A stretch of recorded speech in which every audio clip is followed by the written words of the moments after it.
కాకినాడ జిల్లా పెదపూడి మండలం గొల్లల మామిడాడులో గుప్త వారాహి నవరాత్రులు ముగింపు ఉత్సవాలు మేళ తాళాలు మంగళ వాయిద్యాలు బాణాసంచా కాల్పుల మధ్య అంగరంగ వైభవంగా నిర్వహించారు.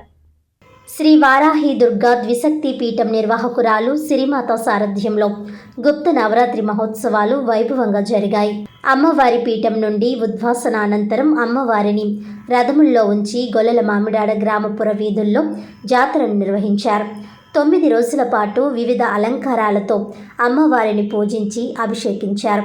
స్థానిక తుల్యభాగా నదీ తీరంలో అమ్మవారి నిమజ్జనోత్సవం జరిగింది.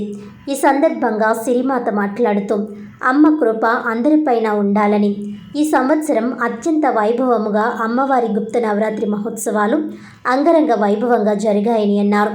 ఉత్సవాలకు సహకరించిన ప్రతి ఒక్క భక్తులకు వారాహి అమ్మ కృప ఉండాలని దీవెనలు అందజేశారు. ఈ కార్యక్రమంలో వారాహి అమ్మవారి మాలాధారులు, అమ్మవారి భక్తులు, గ్రామ ప్రజలు తదితరులు పాల్గొన్నారు.